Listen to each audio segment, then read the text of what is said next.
नस्ल अच्छी हो तो इंसान धोखा नहीं देता। मतलब का वज़न बहुत ज़्यादा होता है, तभी तो मतलब निकलते ही रिश्ते हल्के पड़ जाते हैं। ये जो लड़कियां होती हैं ना, ये लिपस्टिक के एक कलर के 10 अलग अलग शेड्स को एक नज़र में पहचान जाती हैं, और तुम्हें लगता है कि ये तुम्हारे बदलते रंग नहीं पहचानेंगी। हाँ ढूंढना ही है ना तो परवाह करने वाला इंसान ढूंढना, इस्तेमाल करने वाले तो खुद ही आपको ढूंढ लेंगे। हर मोबाइल में कुछ नंबर्स होते हैं जो ना डायल होते हैं और ना ही डिलीट।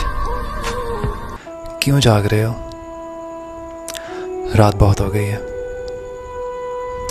और किसके लिए जाग रहे हो? यहाँ कोई किसी का नहीं। मत करो सुकून अपना बर्बाद किसी लापरवाह की खातिर। सो जाओ। शब खैर। तुम्हें फ़र्क पड़ने से अब मुझे कोई फ़र्क नहीं पड़ता, क्योंकि ये जो मैंने खुद को बदला है, ये मेरा तुझसे बदला है। तो जब आपके हाथ के नाखून बढ़ जाते हैं तो आप नाखून काटते हो ना, उंगलियां तो नहीं काटते ना। तो फिर जब किसी रिश्ते में गलत फहमियाँ पैदा हो जाती हैं तो आप रिश्ता क्यों ख़त्म कर देते हो? गलत फहमियों को ख़त्म करो ना। मर्द कभी मजबूर नहीं होता। अगर वो किसी औरत से सच्ची मोहब्बत करता है तो वो कभी भी उस औरत को किसी दूसरे शख्स के लिए कभी भी नहीं छोड़ सकता।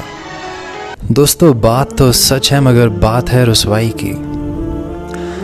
मुसलमानों के तमाम फ़िरके एक दूसरे को काफिर कहते हैं, मगर एक काफिर ही है जो हम सबको मुसलमान कहता है। अकेले आए थे, अकेले जाएंगे, तो फिर अकेले रहने में क्या मसला है?